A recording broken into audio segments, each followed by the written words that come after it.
Opa, Bapak Ibu, saudara-saudari yang terkasih dalam Kristus. Kembali lagi bersama saya Polly dan Romo Hadi dalam acara Oke hari ini, Orang Kudus hari ini. Selamat pagi Romo. Selamat pagi. Di tahun 2023 ini kali kedua saya ditemani oleh Romo Hadi. Buat saya itu luar biasa. Romo hari ini tambah luar biasa ya perasaannya ya Romo ya. Amin. Romo hari ini 25 Januari 2023 kita ingin mendengarkan pertobatan Santo Paulus Rasul. Buat saya ada pertanyaan dan kita semua yang mendengar acara ini juga pertanyaan karena Santo Paulus bukan rasul atau bukan murid Kristus, tapi dia dipanggil rasul sebagai utusan. Saya ingin mendengar peristiwa ini dari sudut pandang Romo. Terima kasih untuk kesempatan yang diberikan. Bapak Ibu yang terkasih, dalam gereja kita memperingati pertobatan Santo Paulus. Kita mungkin bisa membaca dari Kisah Para Rasul bab 9 ayat 1 sampai dengan 19 yang akan saya bacakan. Sementara itu berkobar-kobar hati Saulus untuk mengancam dan membunuh murid-murid Tuhan. Ia menghadap imam besar dan meminta surat kuasa daripadanya untuk dibawa kepada majelis-majelis Yahudi di Damsyik, supaya jika ia menemukan laki-laki atau perempuan yang mengikuti jalan Tuhan, ia menangkap mereka dan membawa mereka ke Yerusalem. Dalam perjalanannya ke Damsyik, ketika ia sudah dekat di kota itu, tiba-tiba cahaya memancar dari langit mengelilingi dia. Ia rebah ke tanah dan kedengaran olehnya suatu suara yang berkata kepadanya, "Saulus, Saulus, mengapa engkau menganiaya aku?" Jawab Saulus, "Siapakah engkau Tuhan?"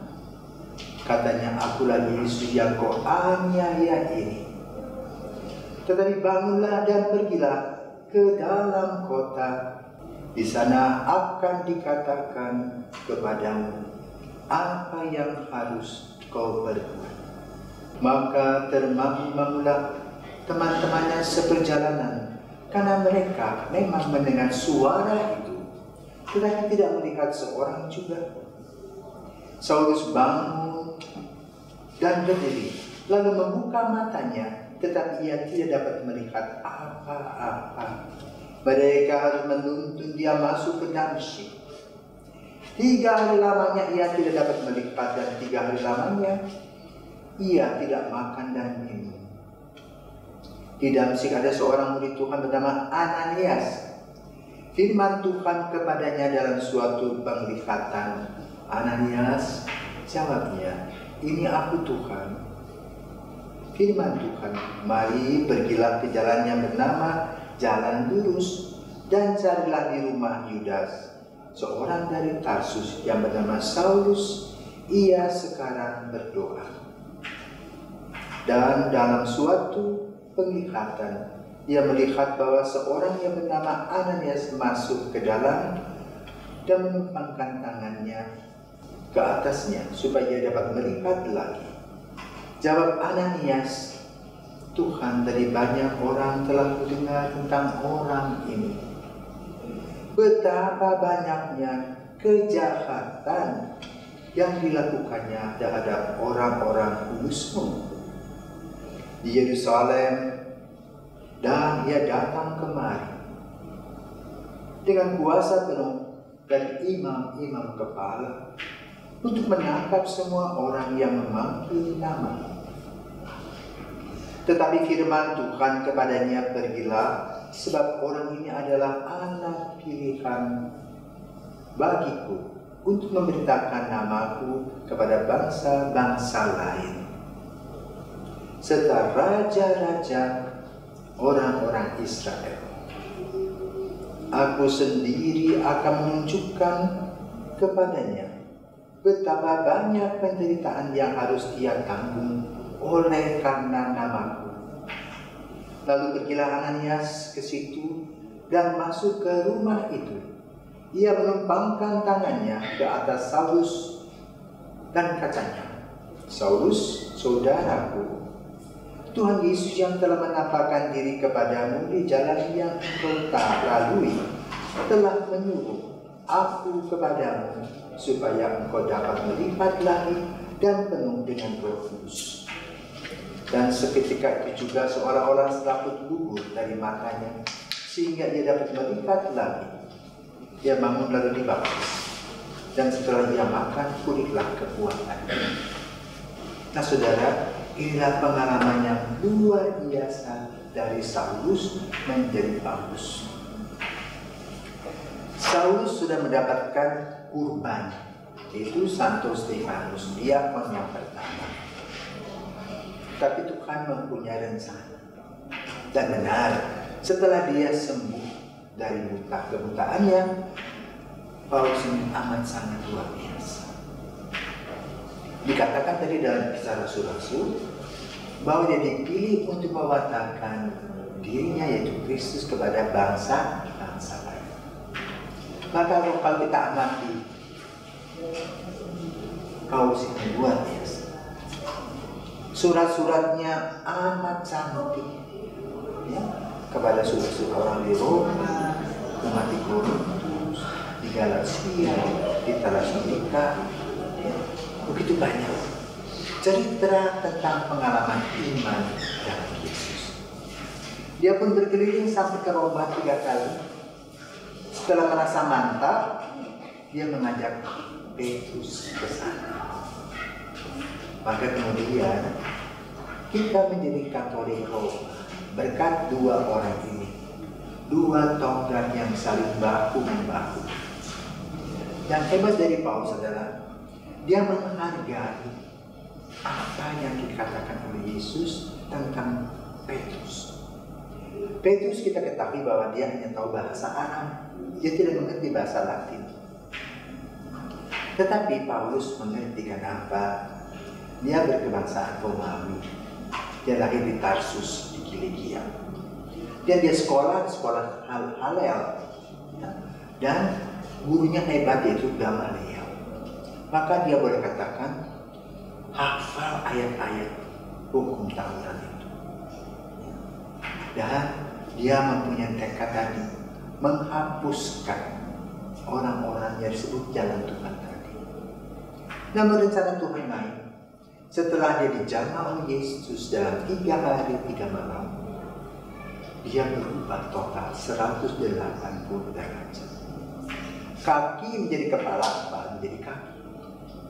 Bahkan kemudian Paulus menjadi orang yang pertama kali penggal kepalanya di luar kota Roma. Maka kalau kita pergi ke Roma saat ini, ada Basilika Santo Paulus yang ada di luar kota Roma untuk mengingatkan kehebatan orang kudus ini, yaitu menjadi rasul ini.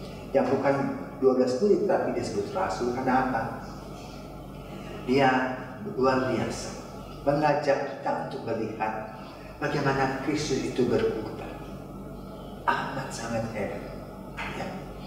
Karena itu kita dalam gereja, walaupun memang beberapa ratus tahun kemudian baru memperingati bertobatnya Santo Paulus, tetapi inti dari persoalannya satu: kita jangan takut dengan apa-apa yang kita hadapi.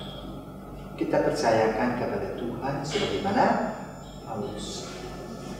Maka Paulus mendapat begitu banyak tuntunan. Kita pun juga, kalau kita belajar dari iman Paulus, kita pasti dapat banyak. Ya. Kesempatan yang Tuhan berikan itu senantiasa memberikan yang terbaik kepada kita. Maka pada hari ini mari kita juga berdoa melalui Santo Paulus dan juga Santo Petrus. Karena apa? Mereka itu dua tonggak gereja Katolik. Santo Petrus dan Santo Paulus, doakanlah kami. Amin.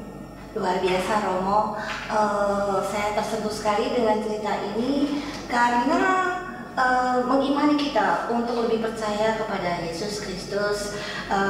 Kita harus belajar lebih baik lagi, mengimani supaya kita menjadi pribadi yang lebih baik lagi. Amin. Sebelum kita menutup acara hari ini, mari kita mohon doa dan berkat dari Romo kita. Silakan Romo. Marilah kita berdoa.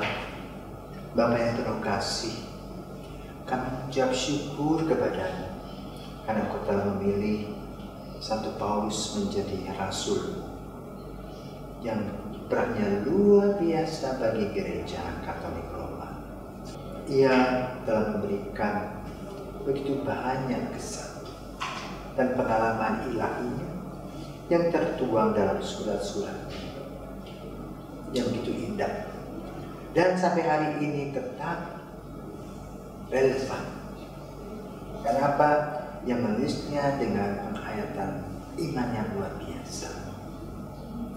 Ajarlah kami untuk memperdalam iman kami, agar kami boleh mengalami pengalaman Santo Paulus, Tuhan penyedia, sehingga dengan demikian kami hidup dalam kebahagiaan. Demi Kristus Putra dan pengantara kami kini dan sepanjang masa. Amin. Tuhan bersamamu dan bersama rohmu. Semoga kita sekalian diberkati oleh Maha Kuasa, Bapa, Putra, dan Roh Kudus. Amin. Terima kasih Romo untuk doanya yang luar biasa.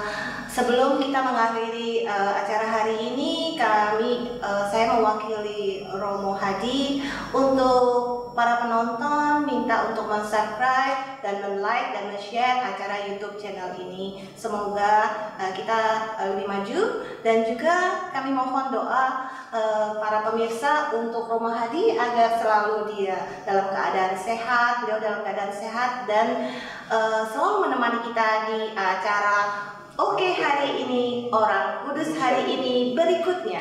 Terima kasih.